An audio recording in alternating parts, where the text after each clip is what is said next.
নমস্কার, কেমন আছেন সবাই? কেয়ার ঘরকন্যায় আপনাদের সকলকে স্বাগত।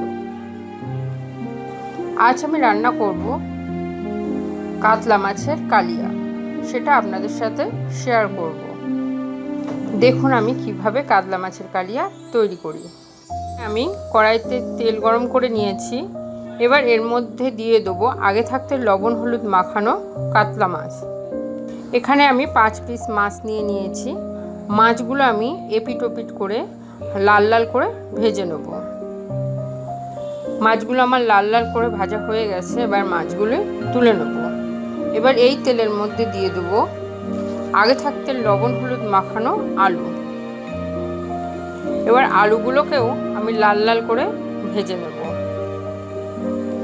এখানে আমি নিয়েছি 1 চামচ আদা বাটা, 1 চামচ কাঁচা লঙ্কা বাটা, 2 চামচ রসুন, 2 চামচ পেঁয়াজ বাটা। এখানে আমার আলুগুলো ভাজা হয়ে গেছে। এবার আলুগুলো আমি তুলে নেব। এবার এই তেলের মধ্যে দিয়ে দেবো গোটা জিরা। জিরাটা একটু ভাজা হয়ে গেলে এর মধ্যে আমি দিয়ে দেবো মশলার পেস্টগুলো দিয়ে এবার ভালো করে কষে নেব। এখানে আমি নিয়েছি অল্প একটু পোস্ত আর অল্প একটু চাল মগজ, এটা বেটে নেব।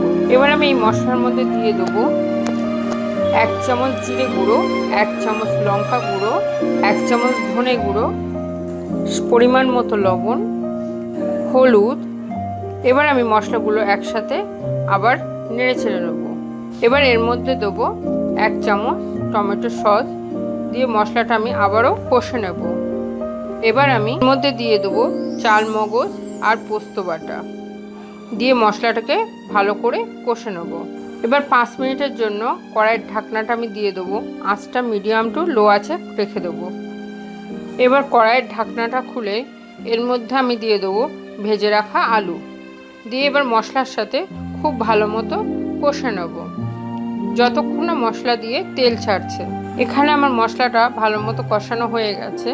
এবার আমি এর মধ্যে দিয়ে দেবো পরিমাণ মতো জল দিয়ে আবারও আমি মশলাটা নাড়াচাড়া করে নেব।